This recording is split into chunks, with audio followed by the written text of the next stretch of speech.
నమస్కారం HR TV 9 news కి స్వాగతం. ప్రతిక్షణం ప్రజల కోసం.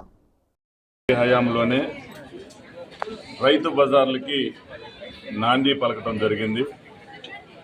అది కూడా పెనమలూరు నియోజకవర్గంలో మాజీ మంత్రివర్యులు ఒడ్డే శోభనాధీశ్వరరావు గారి ఆలోచనలతోటి ఆనాటి తెలుగుదేశం పార్టీ ఈ రైతు బజార్లని ఏర్పాటు చేయడం జరిగింది. ఇది రాష్ట్ర వ్యాప్తంగా ముఖ్యంగా మహిళలకి, మధ్యతరగతి కుటుంబీకులకి చాలా సరసమైన అందుబాటులో ధరలు, ఈరోజు దళారుల చేతిలోకి వెళ్లకుండా రైతులు నేరుగా తమ వ్యవసాయ ఉత్పత్తుల్ని, నిత్యావసర వస్తువుల్ని, కూరగాయల్ని ధరలు అందుబాటులో ఉండే విధంగా ఈ రైతు బజార్లు ఏర్పాటు చేసి వారు పండించిన పంటని నేరుగా పట్టణాల్లో,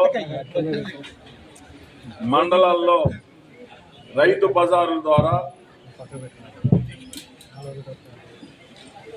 పండించే రైతుకి, కొనుగోలు చేసే కన్జ్యూమర్కి వారధిగా ఈ రైతు బజార్లు ఏర్పాటు చేయడం జరిగింది. అలాగే గత 5 సంవత్సరాల నుంచి వీటన్నిటిని నిర్లక్ష్యం చేయడమే కాకుండా నిత్యావసర వస్తువులు కానీ ప్రతి వస్తువు కూడా పేదవాడు, మధ్యతరగతి వాళ్ళు కొనలేని పరిస్థితికి అన్ని ధరలు ఆకాశాన్ని అంటడం జరిగింది. అన్ని వ్యవస్థలపైన నిర్లక్ష్యం. ప్రభుత్వంలో ఉన్న అన్ని వ్యవస్థల్ని అట్టడుగు స్థాయికి తీసుకెళ్లిన ఘనత వైఎస్ఆర్సీపీ జగన్మోహన్ రెడ్డిది.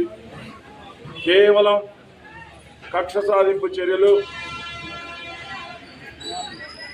వాళ్ళ పార్టీ కార్యకర్తలకి ఏ విధంగా ఉద్యోగ కల్పన చేయాలి అని చెప్పి ఈరోజు అటు రాష్ట్రంలో కానీ, నియోజకవర్గాల్లో కానీ అన్ని డిపార్ట్మెంట్లలో తీసుకుంటే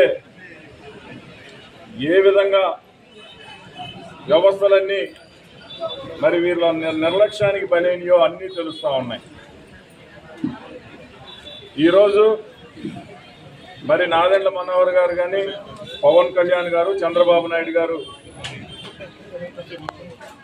అలాగే బీజేపీ కూటమి గతంలో ఏ విధంగా అయితే నిత్యావసర ధరలతో పాటు బియ్యం, పప్పులు కూడా మార్కెట్ రేటు కన్నా బియ్యం ధరలు అయితే 5 నుంచి 6 రూపాయలు తగ్గించి నేరుగా రైస్ మిల్లర్స్, కన్జ్యూమర్, అలాగే పప్పులు కూడా రైస్ మిల్లర్స్ తోటి మాట్లాడి పప్పు దినుసులు అన్నీ కూడా దాదాపుగా 20 రూపాయలు తక్కువ రేటుతో, బియ్యం అయితే సన్న బియ్యం అయితే మార్కెట్లో 56 రూపాయలు ఉన్న బియ్యం ఈరోజు 49-50 రూపాయలకి ఇక్కడ ఓపెన్ మార్కెట్లో దొరికే విధంగా, రైతు బజార్లో దొరికే విధంగా రాష్ట్ర వ్యాప్తంగా అన్ని రైతు బజార్లలో కూడా ఈరోజు ప్రారంభించడం జరిగింది. ఇది తెలుగుదేశం పార్టీ చంద్రబాబు నాయుడు గారి యొక్క ఆలోచనలకి, పేద ప్రజలకి మేలు జరగాలనే ఆలోచనతో ఉన్న నాయకుడి ఆలోచనలు ఏ విధంగా ఉంటాయనేది ఇదే నిదర్శనం అని చెప్పి సందర్భంగా తెలియజేస్తున్నా. ఇదే కాదు, మరి రాగానే డిఎస్సి నోటిఫికేషన్ కానీ, అలాగే పెన్షన్ పెంపుదల కానీ, అలాగే మరి కిరాయికి, లోడింగ్కే ఇసుక పంపిణీ విధానం కానీ ఒక్కటిగా అన్ని వ్యవస్థల్ని గాడిలో పెట్టే విధానం ఈరోజు నెల రోజులు కూడా పూర్తి కాకముందే వైఎస్ఆర్సీపీ నాయకులు ఇంకా ఏదో చేయాలని చేయలేదని అసత్య ప్రచారాలు చేస్తూ ఉన్నారు. రాష్ట్రాన్ని అప్పులు ఊబిలోకి నెట్టారు. రాష్ట్రాన్ని గాడిలో పెట్టి ఒక్కటిగా వ్యవస్థలన్నీ కూడా ఈ రాష్ట్రంలో గాడిలో పెట్టే విధంగా పరిపాలన కొనసాగుతూ ఉంది. ఎక్కడైనా ఒకటి అర లోటుపాట్లున్నా అవి సరిచేసుకొని ఎప్పుడు కూడా ఈ ప్రజాప్రభుత్వం ముందుకెళ్తుందని ఈ సందర్భంగా తెలియజేస్తా ఉంది.